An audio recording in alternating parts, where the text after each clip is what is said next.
On our wedding anniversary, I cooked a full table of Lila's favorite dishes and waited for her to come home. Lila rolled her suitcase out of the bedroom and said without even looking up, "I've got something to do today. I'm leaving first." I didn't say a word. I just silently picked up a chopstick of cold vegetables and chewed mechanically. At 1 a.m., Lila's best male friend updated his feed right on time. In the photo, she was leaning on his shoulder, holding a bouquet of 999 red roses. Who in this world could be more perfect for each other than us? I stared at the screen for a long time before quietly hitting the like button. The phone rang almost the next second. Lila's voice came through unusually flustered. "Don't misunderstand. Next year, I'll definitely spend our anniversary with you." I was silent for a moment, then shook my head. "No need, Lila. You won't need to anymore." Chapter 1. Lila came home while it was raining outside. In the past, on days like this, I'd always hold an umbrella and wait for her at the entrance of the apartment complex. But today I just sat quietly at the dining table eating the already cold lunch. My phone buzzed. "Where are you?" Lit up the screen. I wiped my mouth and replied, "Come up yourself. I'm eating." The faucet gushed as I washed the dishes when I heard the familiar sound of suitcase wheels rolling behind me. Lila stood at the kitchen doorway, panting, with raindrops still dripping from the ends of her hair. "I haven't eaten," she said with her usual sense of entitlement. "Make me some dumplings." If it were before, I probably would have dried my hands immediately, started boiling her favorite pork and shrimp dumplings. I even fried a soft-boiled egg for her. But now I simply turned off the tap and said without turning around, "Order delivery yourself." Her breathing grew noticeably heavier, but she tried to keep her temper in check. "You're still mad about me missing our anniversary? I'm really hungry. Can you stop being dramatic?" I turned around and slowly dried my hands with a towel. "I'm not mad." She stared into my eyes as if trying to find some crack and finally sighed in frustration. "Ethan and I grew up together. Now he's all alone in this city and sick. I had to go check on him. You getting all moody just wears me out." I hung the towel back on the hook and looked at her calmly.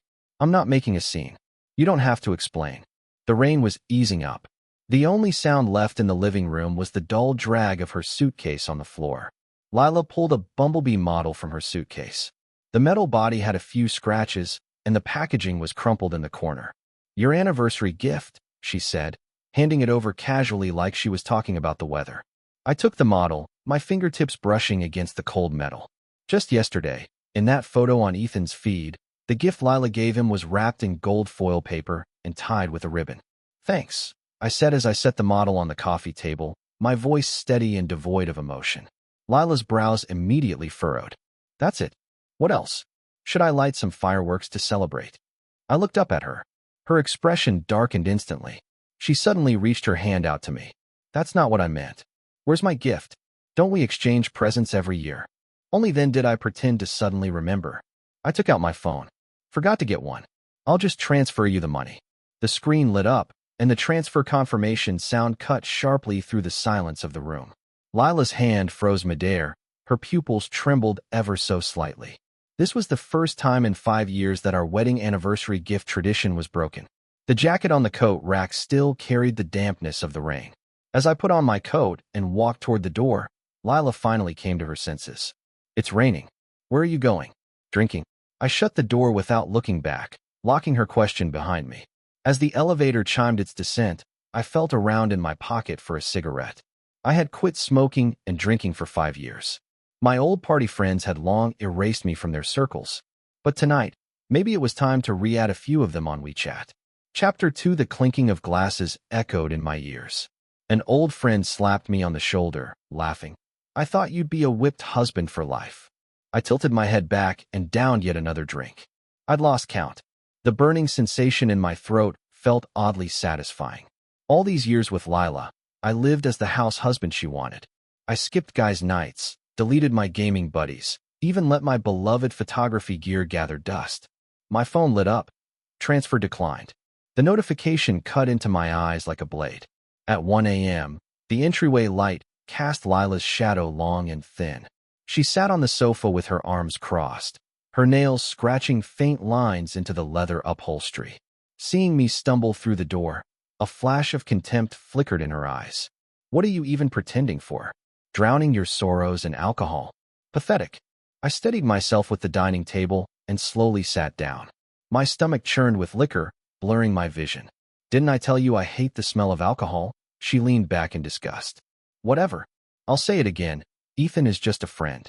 Are you seriously putting on this whole tragic act for sympathy? The night wind slipped through the gap in the unlatched window.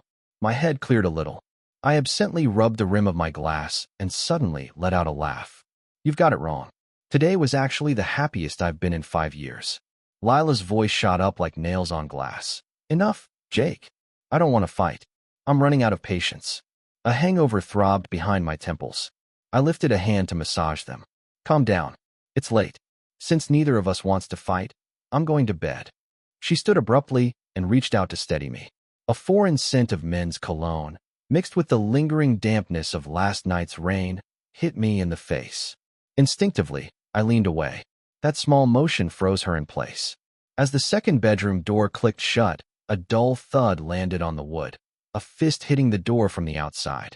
I threw myself into bed. For the first time in over 5 years, I didn't warm up a glass of milk for her before bed. Morning light filtered through the curtains as the living room TV played the morning news. Lila sat on the sofa with her arms crossed, tapping the remote with her fingernails. She glanced at me, ice crystals forming in her gaze. I knew she was angry. I didn't try to smooth things over. I washed up, got dressed, and headed straight for the front door. At the office, I placed my resignation letter on my desk. I had chosen this small company only because it was close to home, convenient for looking after Lila. But now that was no longer necessary. My boss stared at the resignation form, took off his glasses in confusion. Jake, you're one of our most promising talents. Are you sure you don't want to think this over? 3 years ago, I picked this office only because it was directly across from Lila's workplace. Now sitting in my inbox was an acceptance letter from a top design institute in Munich. What I gave up at 22 for Lila, I was finally reclaiming at 28. Thankfully, it's not too late. After resigning, I wrapped up my remaining work and called an old friend to share the good news. Congrats, he said, but then hesitated. So what about Lila? Are you guys doing long distance or something? As the printer hummed, spitting out notarized documents, I looked out at the endless stream of traffic. I'm getting divorced. She won't be part of my future plans anymore. Our futures were like 2 rail lines that would never intersect again, each heading toward their own destination. Just like how I could never wedge myself into the childhood bond Lila and Ethan shared over the last 20 years. Plane tree leaves spiraled down into the moving boxes outside the apartment. I looked up at the clear blue sky. The world without Lila felt crisp, as if even the air had a sharper freedom to it. I touched the plane ticket in my chest pocket and suddenly recalled what my mother once said before she passed. Marriage is for happiness, Jake. Never lose the courage to chase what makes you happy. Chapter 3. When I opened the door, Lila was applying lipstick in front of the hallway mirror. The cherry red gloss made her skin look even paler by contrast. Those legs once wrapped in my scarf to keep warm were now bare in the early autumn chill, stepping boldly into high heels. In her arms, she held a bottle of amaretto. I knew exactly what that meant. It was Ethan's birthday. Lila was going to celebrate it with him. I'm coming. Stop rushing me. Of course, I'm going to Ethan's birthday. You really think I wouldn't show up? She cooed into her phone, her voice playful, that signature lilt barely peeking through her smile. She almost never used that kind of soft tone with me. She was still smiling until the moment she saw me. Silence fell between us. We just stared at each other, neither of us speaking. Then she turned her head away, expression souring without a word. The moment Lila hung up, the warmth in her eyes disappeared faster than the ice melting in an iced Americano. She bent down to change her shoes with such force, it was like she was trying to shake off something filthy. Bang! I knew then Lila was going to start another silent war. We'd gone cold on each other countless times before, and every time it had something to do with Ethan. In the past, I would have braved a thunderstorm to buy her favorite desserts, even if she met me with sarcasm. I took it all without complaint. But now I just searched for a few foreign recipes and started practicing in the kitchen. Butter sizzled in the skillet. The recipe for German pork knuckle glowed on the iPad screen. Smoke stung my eyes. Funny, I hadn't even chopped any onions. Chapter 4. At 8 p.m., I saw Ethan's latest post. From youth to maturity, we've walked a long road together. The rest of my life belongs to you. His arm was around Lila's shoulders. The candlelight from the cake cast a warm glow on her blushing cheeks. In the comments, Lila's girlfriends were all sending their congratulations. Lila deserves happiness. Someone else should know when to leave. Jake must be losing it right now. They look perfect together. Lila, give Ethan a chance. Lila's friends never liked me. In their eyes, I was the outsider who ruined the childhood fairy tale between Lila and Ethan. To them, childhood sweethearts were the only kind of love that really made sense. Without me, they believed Lila would have been much happier.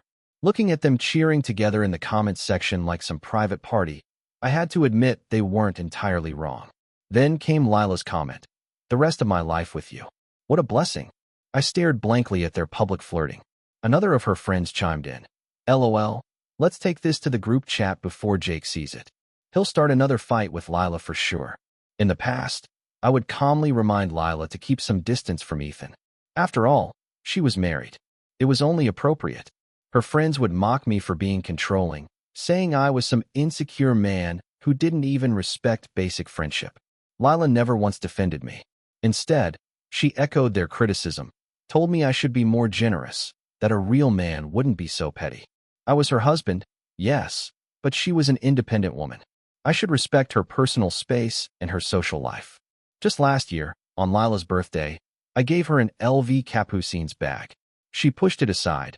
Ethan's Mio Mio suits my dress better. One of her friends laughed and filmed it. Straight guy taste is such a disaster. This time, I didn't play into their expectations. I simply exited the post and scrolled through short videos in silence. When Lila got home, I was already asleep. The mattress sank. Suddenly, Lila lifted the covers, reeking of alcohol. Jake, your wife was out late and you don't even care? Other husbands at least check in. You know, her nails dug into my arm. My girlfriend's boyfriends called them all night. You didn't even bother with one call. Just went to bed like nothing happened. Do you even care about me? Chapter 5. I looked at her in confusion, unable to understand why she was suddenly so angry. I had done the same thing in the past, and back then, she had stared at me with teary eyes and said, I'm not a tool for you to satisfy your control issues. Please let me go. Give me some space to breathe. But now that I had stopped interfering, she turned around and questioned why I didn't care. I was completely lost. What did she want from me? Still, I didn't bring up the past. I simply responded calmly. You were out with friends. Me calling nonstop, what would that look like? Ethan and the others are old friends of yours.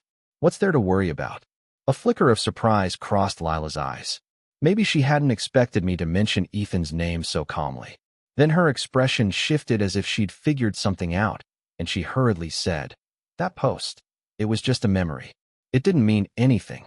Don't take it the wrong way. I was just about to speak, but she cut in. Wait, do you actually mind that I went to Ethan's birthday party? We've known each other for 20 years.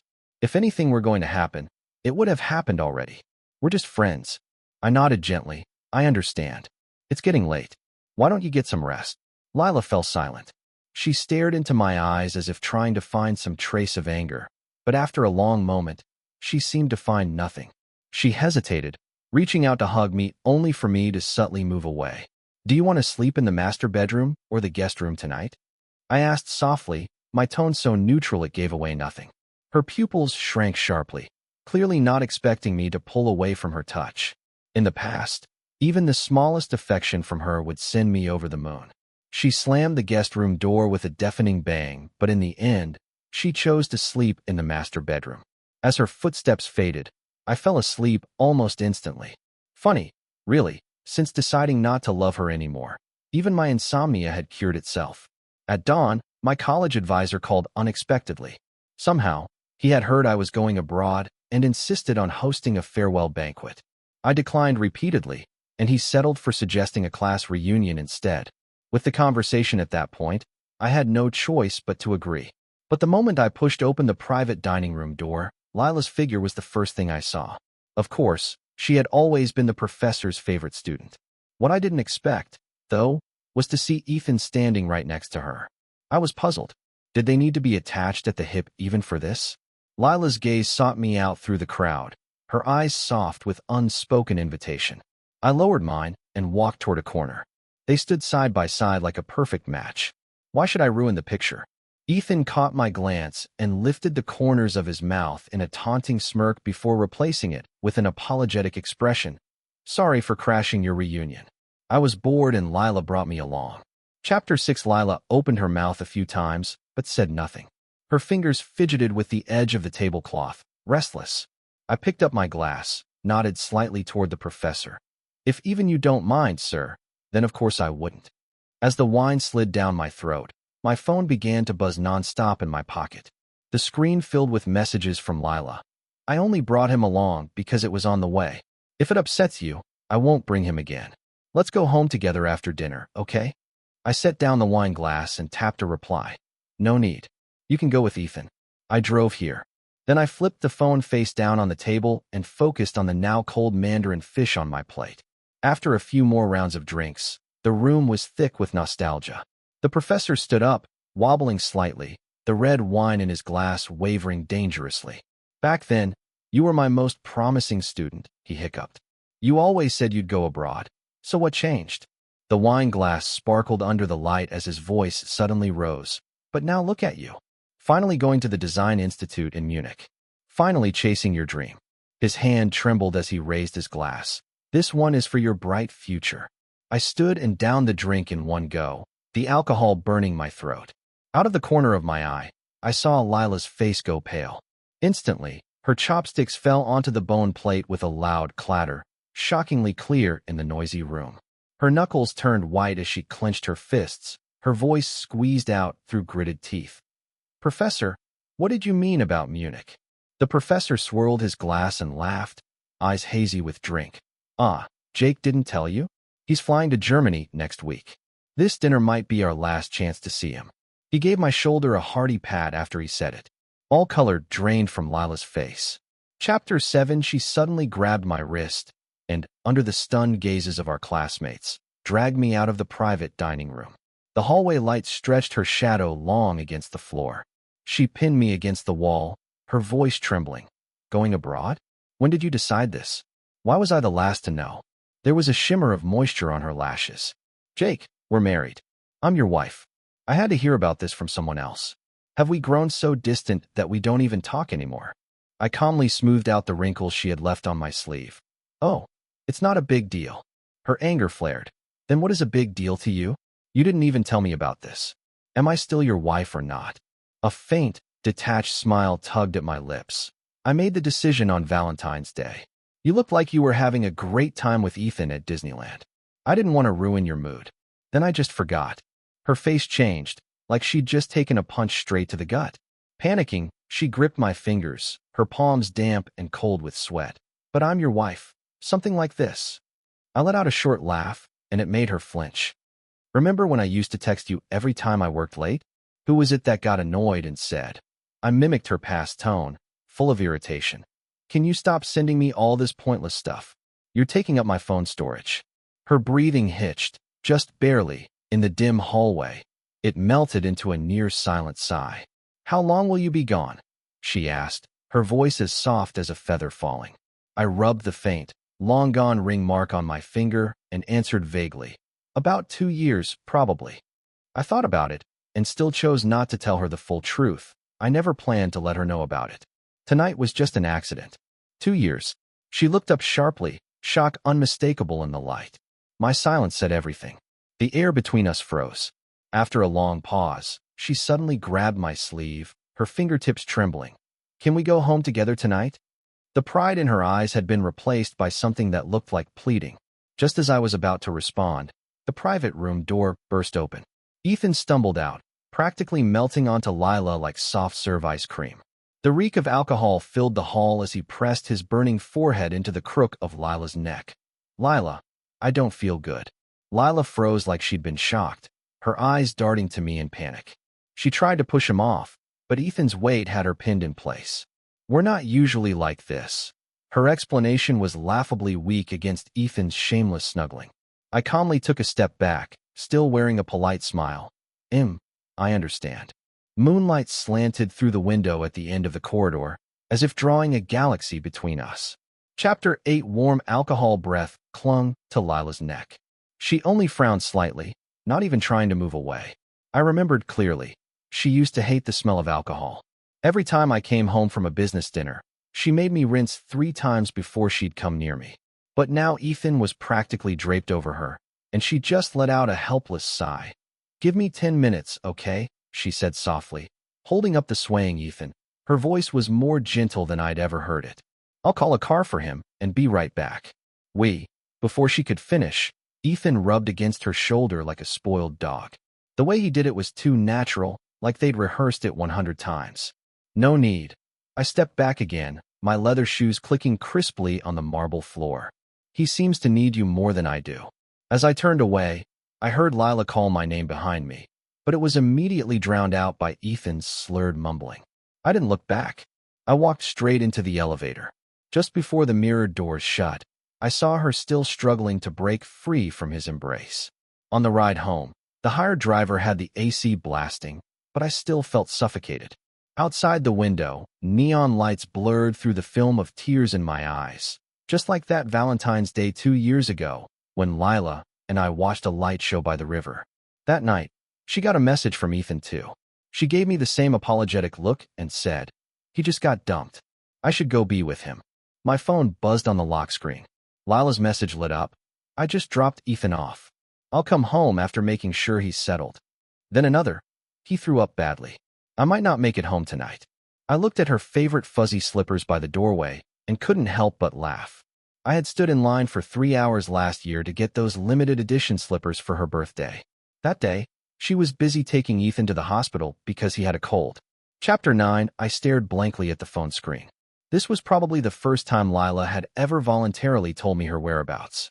It reminded me of the past, how back then, I'd casually ask who was attending her gatherings, only for her to snap back. "Do you really need to know everything? Don't you think that's a bit psycho and suffocating?" I ended up buying her breakfast for a week straight just to apologize. She finally cooled off, but laid down a hard rule. I was never allowed to interfere with her social life again. Okay. That was my only reply to her latest message. Lila seemed unsatisfied with that single word. She quickly sent 3 more texts. "He was puking really badly. I swear. It's 3 a.m. and pouring outside. There are literally no cars. Nothing's going to happen. Don't get the wrong idea." I kept replying with the same word. "Okay." Finally, the phone fell silent, but the liquor in my stomach started kicking in. Its delayed punch hit like a wave. I ended up in the bathroom vomiting until the room spun. My reflection in the mirror had bloodshot eyes. Turns out Ethan wasn't the only one who got drunk at that dinner. It wasn't until the first light of dawn crept in that I finally dozed off.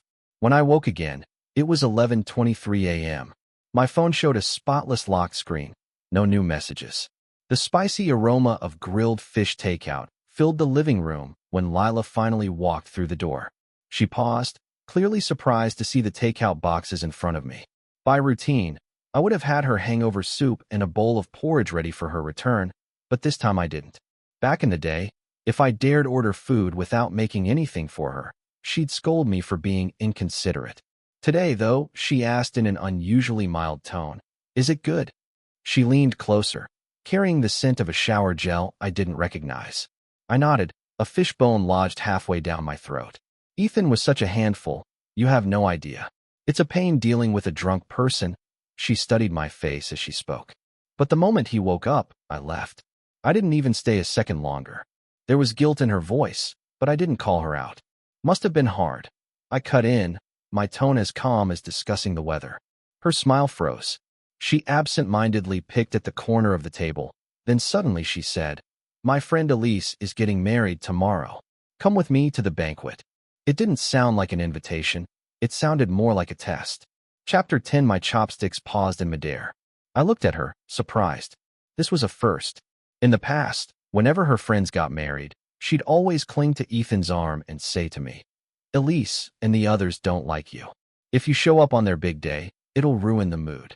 I remembered how many times I fought with her over that, how I even tried buying gifts to win her friends over. Now the grilled fish's spiciness burned in my throat. I simply said, "Forget it. No need for me to go and get on your friend's nerves." Lila reached out, trying to touch my hand, but froze halfway. Her fingers trembled slightly. She forced a smile. "But you're my husband. Why would they?" When Elise said I couldn't even compare to one of Ethan's fingers, you laughed out loud right next to her. I cut her off. And after that, you told me, if you can't even get along with my girlfriends, what kind of man are you? But she knew full well how her friends treated me had everything to do with how she treated me. I didn't mean it. I was just angry. She interrupted anxiously, her ears turning red. That desperation reminded me of the first time she flaked on me because of Ethan. When she came home to find me still waiting up alone, her face had the same look. But that was long ago. I really can't go tomorrow. I tied up the trash bag, the plastic cords dug into my palms. I have to get my visa sorted out. I've got an appointment at 2 in the afternoon. That part was true. The paperwork still sat unfinished in a folder near the door. Lila stared at me, stunned. She clearly hadn't expected me to reject her, especially not this firmly. It was something the old me would never have done. I added, why don't you take Ethan? He gets along so well with your friends, doesn't he? Her face went completely pale. Panicked, she grabbed my wrist, her nails digging into my skin like she could hold on to something slipping away. Then I won't go. I'll stay with you. I'll help with the visa. Okay. Chapter 11. I slowly wiped the oil from the corner of my mouth. No need. It's your best friend's big day. It wouldn't look good if you skipped it. Her fingers absently rubbed along the edge of her phone. Then, I'll really bring Ethan, okay? Her voice was cautious, testing the waters like she was bracing herself for my jealousy. Sounds good. I even smiled. He's close with Elise and the others too. Lila's eyes widened in shock. She leaned closer, staring into my pupils like she was searching for even a hint of dissatisfaction. Jake, you really don't mind? I almost laughed. She once ditched me on my birthday to spend the night with Ethan. I waited outside her office for 4 hours just to explain myself, and she told me I was being clingy. Now she was chasing me, hoping I'd be jealous. You two grew up together. Taking him along makes perfect sense. I stood up and began tidying up the food containers. The plastic bowl crinkled faintly in my hands. Suddenly, she grabbed my wrist. Then tomorrow morning, let me take you to the visa office. Her voice carried a stubbornness that left no room for refusal. I thought for a moment, then didn't say no. To be honest, I didn't feel like driving anyway. Having a ride didn't sound so bad. Her eyes lit up instantly. She moved as if to take my hand, but I turned to grab a water glass instead. You stayed up all night. You should get some rest. I gestured toward the redness under her eyes. I've got a bit of a headache from the charcoal. Gonna lie down for a bit. Before she could respond, the bedroom door had already closed gently between us. The soft click of the lock sounded like a period at the end of a long, dragging sentence. When morning light seeped through the curtains, Lila was already busy in the kitchen. I stared at the steaming fried egg on the table, suddenly remembering the last time she cooked breakfast for me. It was 3 years ago, on my birthday. The leather of the passenger seat creaked under me as I sat down. How long had it been since I last sat here? Probably since that rainy day 2 years ago. I was waiting outside the office, hoping Lila would pick me up on her way home. I waited 3 hours. She never came. Rain trickled from my hair down the back of my shirt. When I finally called, she snapped. You're a grown man. What's a little rain? Go home by yourself. I'm not arguing with you. That same night, Ethan posted a photo. She was holding an umbrella, her hand affectionately resting on his shoulder. The car stereo played my favorite piano piece. Lila kept turning her head, trying to make conversation. I smiled politely, tapping my fingers on my knee in rhythm. Then suddenly, Ethan's custom ringtone cut through the calm. It was that song, the one she used to sing for me. She'd said it was my ringtone once. Lila's hands tightened around the steering wheel. Her eyes darted toward me in a panic. Answer it. I rolled the window down. The crisp, early autumn breeze carried the scent of osmanthus. Inside, Lila, Ethan's voice was slow and sleepy. I've got my suit on. Are you on your way to pick me up? Not today. You'll have to get a cab. Lila spoke quickly, suspiciously fast. I raised an eyebrow, glancing at the rearview mirror. To my surprise, I was smiling. There was a short pause on the other end of the call. But it's raining, Ethan said suddenly, sounding pitiful. You always used to pick me up before. Chapter 12. Ethan's voice took on a playful, pleading tone. If you don't come get me, I'll have to walk in the rain. You really want to see me soaking wet like a sad little puppy? Hesitation flashed across Lila's face. Her fingertips tapped anxiously on the steering wheel. Through the rearview mirror, I saw the familiar furrow in her brow. It was her default expression every time she had to choose between me and Ethan. I have it. I knew what was coming next. Jake, why don't you get off here? It's easy to catch a ride from this area. I saw the indecision in her eyes and spoke up before she could. Go pick him up. Clara responded quickly, almost flustered. But what about you? Forget it. I'll just take you there first. I unbuckled my seatbelt. No need. Just pull over anywhere. But you, her voice suddenly caught, as if she was just realizing how absurd this choice really was. At a red light, I pointed at the sidewalk. Here's fine. Easy to get a cab. As I opened the door, the leather seat let out a sound like a sigh of relief. Lila rolled down the window. The morning breeze caught the loose strands of her hair. I'll come back early tonight and cook for you.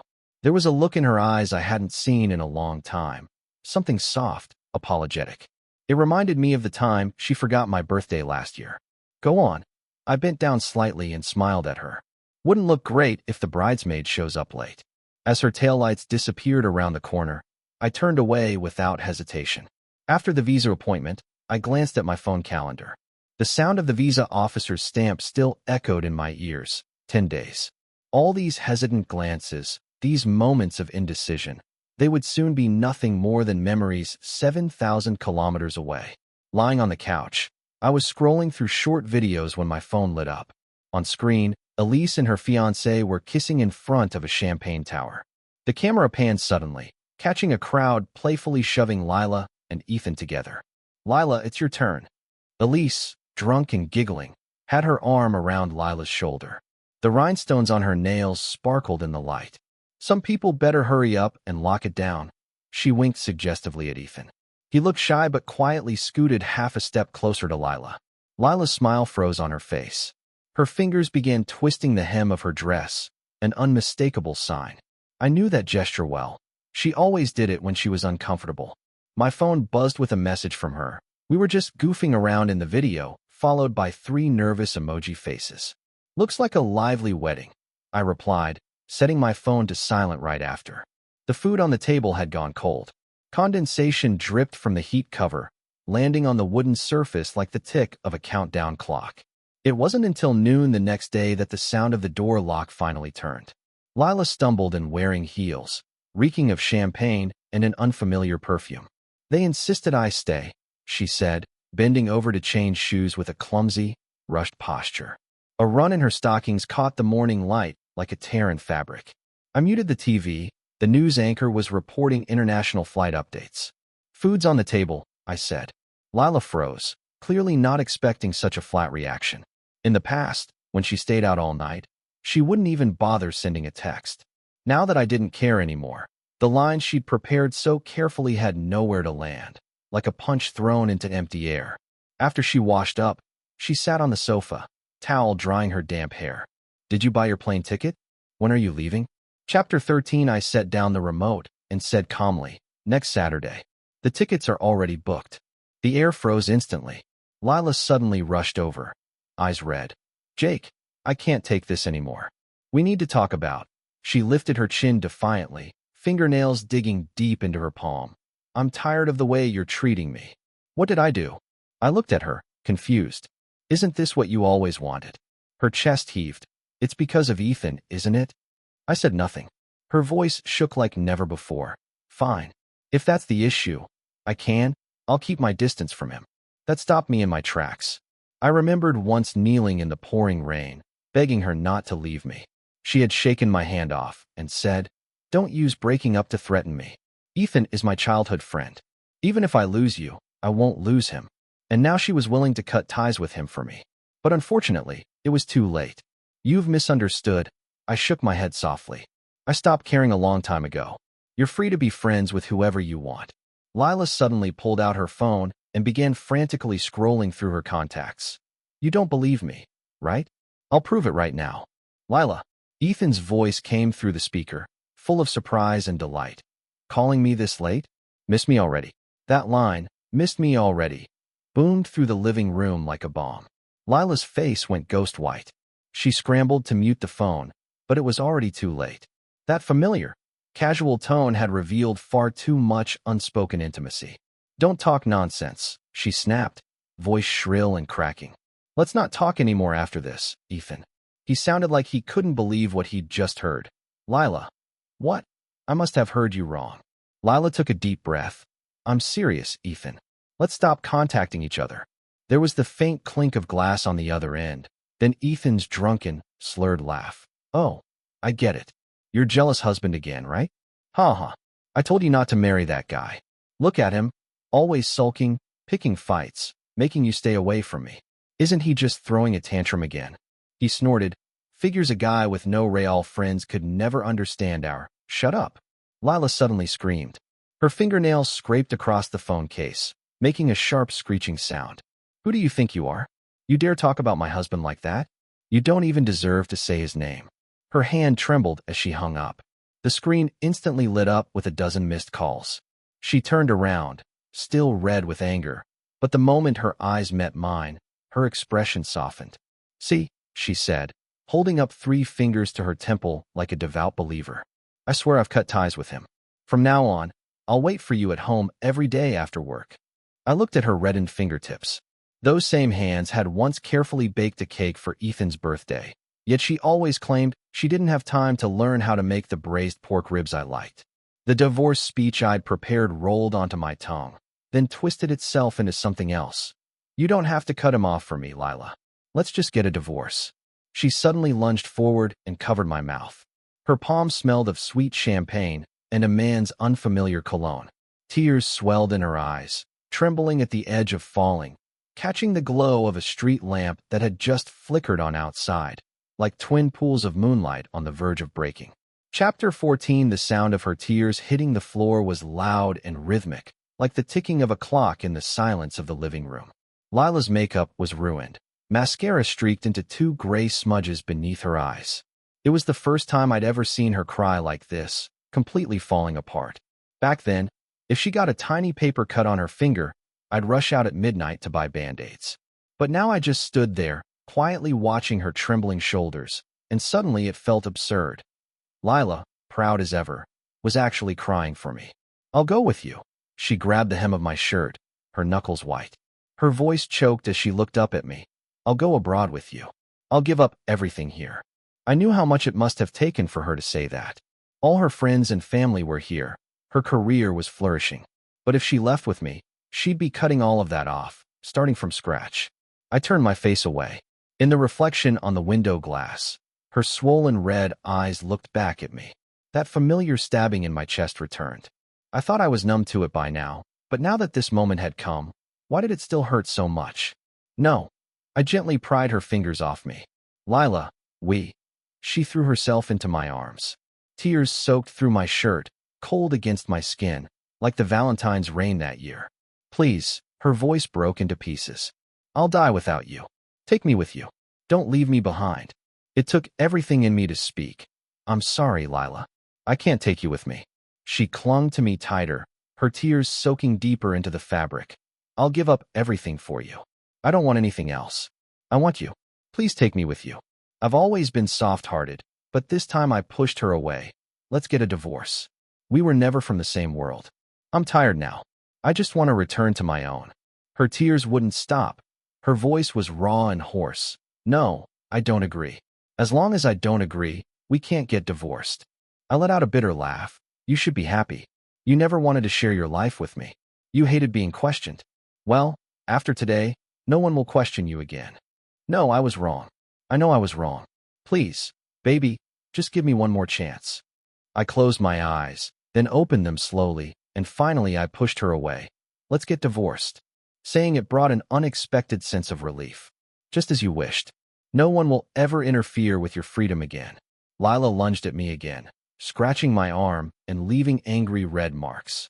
We promised we'd spend next year's anniversary together. There is no next year. I gently brushed her hands away. Lila, there really is no next year for us anymore. Chapter 15. Lila's crying shattered the silence of the night. She clung tightly to the hem of my shirt like it was her last lifeline. She kept begging, saying she wouldn't agree to the breakup, that she wanted to go abroad with me. In the end, I couldn't bring myself to be cruel. The moment I nodded, she threw herself into my arms so hard it made my ribs ache. Expressionless, I let myself feel that last embrace. At first light, the dull sound of suitcase wheels rolled across the carpet. Through the crack in the bedroom door, Lila's curled-up silhouette under the blanket reminded me of the first time I saw her, dozing off unguarded in the library corner. My knuckles hovered on the doorknob for a long time. In the end, I only whispered a few words, "Lila, goodbye." The airport's robotic announcements droned on about flight statuses. My phone buzzed constantly in my pocket, Lila's messages growing more frantic by the minute. "Where did you go?" At 8:23 a.m. "Please call me back," at 8:37 a.m. The last message came with a location screenshot. "I'm at Terminal 2, at 9:15 a.m. I rubbed the edge of my boarding pass and suddenly remembered that college graduation trip. She'd gone looking for me just as frantically back then, too, but it was to ask for a ride to take Ethan to the hospital with sudden stomach pain. "Jake!" Her scream tore through the noise of the terminal like a blade. I turned. Lila was stumbling through the security line, crying hard. Her hair stuck to the tear-streaked mess of her face.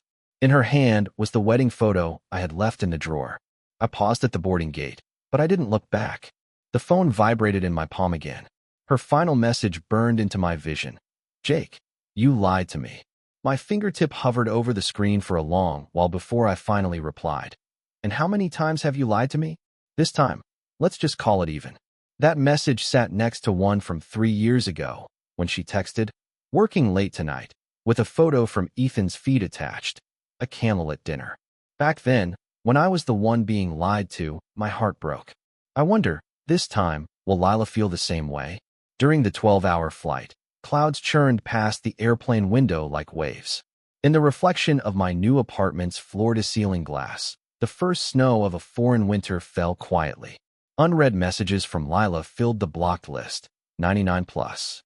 Sometimes I still woke up at night, reaching for my phone out of habit, only to see the single lonely mug on my bedside table. It was a couple set. The other one had shattered during Ethan's birthday party. Lila dropped it by accident. Late the following autumn, at a project celebration dinner, a familiar number lit up my screen just as I accepted a glass of champagne. The moment I answered, her broken sobs crossed the time zones. "You promised you'd only be gone 2 years, Jake. You lied to me." Outside, Munich streets flickered with neon in the twilight. I looked at my reflection in the glass, calm, unreadable. "Yeah, Lila, I lied to you." The dial tone echoed as she hung up, startling the pigeons on the windowsill. In the distance, the river shimmered under the street lights. It looked just like the ripples in the campus fountain the year she lost the necklace I gave her. Only this time, no one would be staying up all night, diving in to search for it.